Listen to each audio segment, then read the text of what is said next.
JokersHigh is an FPS roguelike dungeon crawler game where the player goes through several areas of a casino-themed kingdom, defeating enemies by shooting playing cards with special effects at them. The core mechanic of the game is to throw playing cards, specifically the four deck types a player can choose from, and both combine and upgrade, that all have different properties, such as exploding or bouncing cards, and are themed around clubs, diamonds, hearts, and spades. As a roguelike, the game features permadeath, meaning that the player will have to start a new run when they die, with all their upgrades refreshed. The decks, with their multitude of upgrade options and ability to combine their effects, provide the player with near infinite replayability due to the randomized items found in each run. The deck feature is further enhanced by an opening hand mechanic, where the player will draw a set of cards from their deck that can give them temporary buffs depending on the combination. This feature adds additional layers of complexity, strategy, and player enjoyment due to the customization that the deck building presents. Luck is also another major mechanic in the game, since the player has to gamble for item and upgrade rarities with NPCs and manipulate the odds to increase chances for effects, critical damage, drop rates, and even room types appearing. The main intended audience for this game is both members of the rapidly growing roguelike community, as well as any type of shooter or action game enjoyer, and thus the game is designed around fast-paced shooter combat and a multitude of upgrading and customization options. This prototype of the game for playtesting and pitch purposes is made with the design process of showcasing each core feature in its own regulated environment. For items and upgrades, one example of each type has been added to indicate the direction the full game will take with them, and the same applies for the room types. This prototype has the layout of a typical dungeon in the game, consisting of combat rooms, shops, item rooms, and boss rooms. Basic movement mechanics in the game include moving at fast speeds and dodging in any direction by pressing shift. The player can shoot playing cards as shown here, where a short animation plays.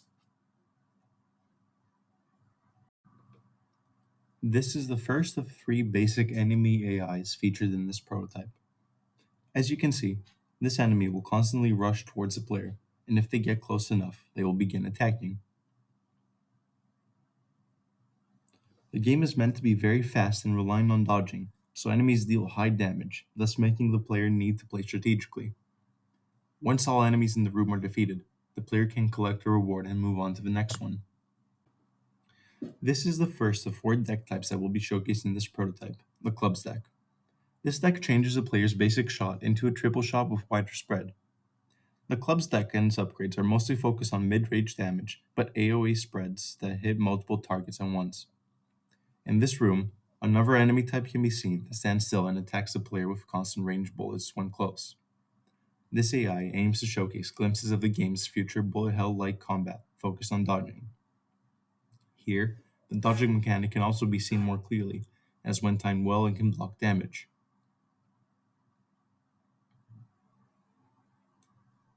This room also showcases a basic example of environmental hazards. In this case, a lava floor that deals damage to the player on contact and then over time.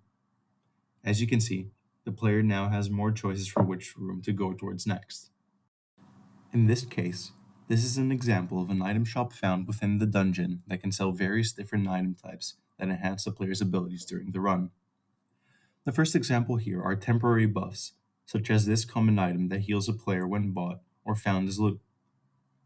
As you can see, when the item is picked up, it increases a player's health by 20. Other item types in this category could include temporary regeneration, lifesteal, or stat increases. The next item type is more permanent foundational upgrades, such as damage multipliers, dodge chance increases, or crit multipliers. Here, this item permanently increases a player's critical hit chance. The player has a base critical rate that, if achieved, can deal 200% damage, and as shown here, it can increase in odds exponentially if enough upgrades are found. Another type of more expensive item that can be found in shops is a deck type, as well as potential upgrades for a deck that the player already has. Finally, a more special type of item found in shops is Joker cards. These upgrades give the player's cards special effects disregarding their deck type. For this example, the Joker card imbues the cards with a burning effect that deals damage over time for a few seconds on hit enemies.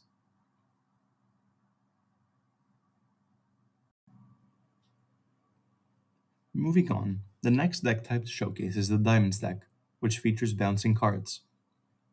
As seen here, the thrown playing cards can bounce off enemies and walls for a short while before disappearing. This deck type focuses on chaining damage and special effects for each bounce, and has both AoE and single target damage potential. And potential upgrades can include increased card speed, bounciness, size, and lifespan. Next up is the Spades deck, which focuses on high damage piercing shots. As you can see here, the shots go through enemies with a limit and deal relative damage based on how many are pierced. Future upgrades for this deck type include increasing card damage and size, as well as bonus effects on pierced or hit enemies. This deck is both specialized in high damage on single enemies and represents a high skill ceiling for players who can time their shots well against multiple enemies. The final deck type is the Hearts deck, whose thrown cards explode on contact and deal damage in an area. This deck focuses on very high damage with a slower fire rate in a glass cannon fashion, and upgrades include increasing raw damage output through chain explosions, status effects, and charge shots.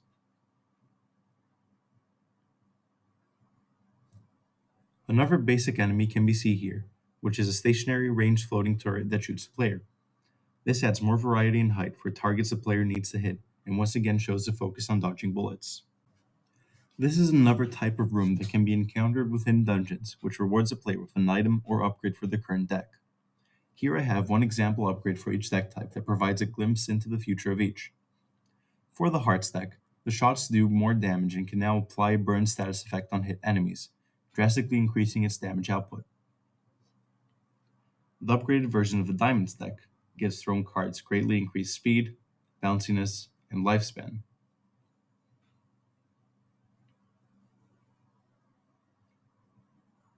The Club deck's upgrade now has the player shoot 5 cards at a time that also have a wider spread, thus increasing its AoE potential. Finally, the Spades deck upgrade gives the cards greater damage, size, and damage per pierce. The final core feature that will be showcased in this prototype is fusing the effects of two decks. This provides the player with a much greater variety of options and builds, as both decks can be upgraded to create unique combinations while also providing fusion-specific upgrades. For this example, the upgrade will be used to fuse a clubs and a diamonds deck, thus giving the player a triple shot of bouncing cards. This feature will provide more variety in fun and chaotic combat, with the fusions having the downside of slightly reducing the special effects of the fused decks for balancing purposes. Finally, this is an example of what a late game combat room could look like, with both a variety and multitude of enemies, as well as the player having a greatly upgraded deck. The organization and task management for this prototype was mainly done through Gearboard, where I clearly separated each individual element of the game that needed to or could be added. When making the prototype, my number one priority was to ensure that the basic shooting mechanics worked properly and were aesthetically pleasing for the player, since they are the core feature of the game. This included adjusting the thrown card's speed, trajectory, and aim, and ensuring that power-ups such as the club's deck's triple shot also felt satisfying to use. The opening hand draw feature was not included in this prototype despite being a core feature, as it was too complex for the scale I was aiming for, which was to showcase the basic combat feel of the game. After creating and regulating the 4 main deck types, the next step was to add a few basic enemy AIs to use them on for playtesters to get a better feel of the combat. Next, the example items and upgrades were added to the prototype for players to get an idea of how late game fights could look like, and the layout was also changed into the previously mentioned finalized product. For my playtesting sessions, my main goal was to see how players, mostly within the target audience, responded to the basic combat mechanics of the game, those being the card throwing, deck types, and the general feel of the combat. After 3 in-person playtesting sessions, I managed to gain good feedback on minor aesthetic details, such as enemy bullet speed and card spread, and got confirmation that details such as card throw animation were crucial to player satisfaction. Another takeaway is that a crucial change to be made in the future development is adding slight curves to thrown cards to make shooting mechanics feel more realistic and thus more satisfying. In terms of future playtesting, I believe the most effective option is to release a public beta on Steam, a platform where most roguelike enjoyers are most likely to be found. Making a semi-finalized version of the game public will be useful, since players are much more likely to find bugs and glitches, and also determines how well the game can run on different kinds of devices. When compared to in person playtesting, this method will bring a larger, wider player base, which will help determine both what parts of the game are easily understandable to players and which elements are the most engaging or not.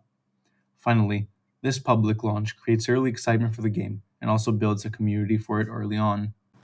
For future development, the core features absent from the prototype will start being added to reach the desired level for the beta release. These include procedural generation, deck building options, opening hand draw mechanics, a large variety of enemy types and areas, as well as various item and upgrade tree options for each deck type.